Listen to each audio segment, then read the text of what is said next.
Hi, welcome to today's video.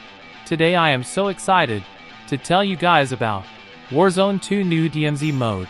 And Warzone 1 is shutting down for 12 days before the launch of the Warzone 2 on PC and all other platforms. And what you need to know about the new DMZ mode in Warzone 2 when officially drops on all platforms.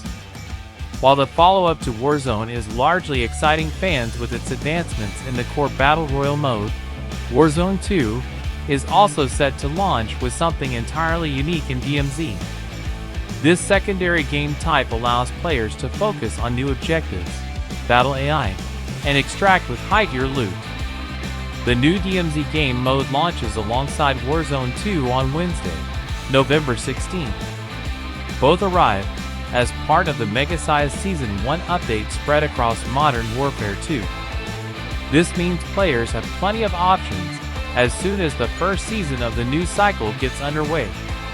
You can either jump into the newly revamped BR in Warzone 2, play standard multiplayer in Modern Warfare 2, or check out what's new in the DMZ game type.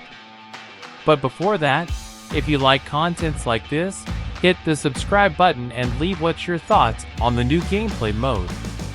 This will help out push more contents like this. So the Warzone 2's new mode will be called the DMZ, and it's basically Call of Duty's take on Escape from Tarkov. Warzone 2.0 is going to be a free-to-play battle royale game exactly like its predecessor. The game will take place on a brand new map called Al Mazrah, accompanied by entirely new combat and movement mechanics. In Modern Warfare 2's DMZ mode, players will drop onto a large map in teams, fight against bots and other players, and complete certain objectives before heading to an exfiltration point. The objectives you need to complete will include saving hostages, fighting bosses, taking over strongholds, and collecting key pieces of intel. Although the community has some idea about how Call of Duty's DMZ mode is being shaped, there is no confirmation on any of the intel considering that no official gameplay or announcements have been made. This game mode will feature the entirety of Warzone 2.0's Al Mazrah map for all the players where they can drop in and choose how and which missions they want to approach.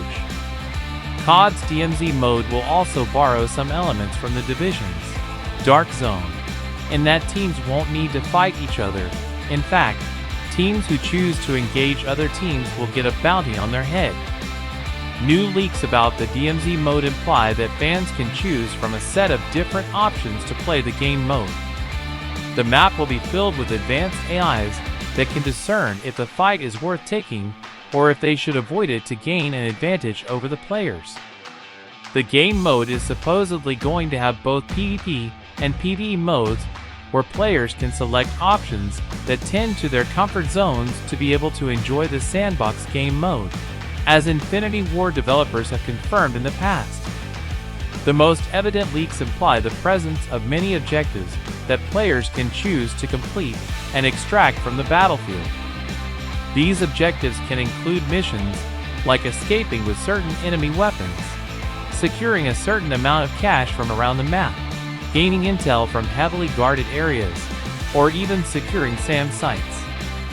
Players will be able to save and carry over their loot from one match to the other should they survive. There are also indications of sabotage-type missions that aim to obstruct the movement of AIs around some of the map areas that they will be deployed to protect. The community is expecting the DMZ mode to be a fair competitor of Escape from Tarkov, given that the game mode has been in development for a long time. Similarly, players can also choose to play against AIs only, and there may be the option of adjusting the difficulty of the otherwise lethal soldiers. We can assume that the PvE mode will be purely exploration-centric, and the loot secured from these matches will not carry over to avoid unfair advantages against other players. What do you think about this new mode, based on what you've heard so far? Are you excited about it? We're feeling cautiously optimistic, so long as Infinity Ward can build on their successes with PvE from the past.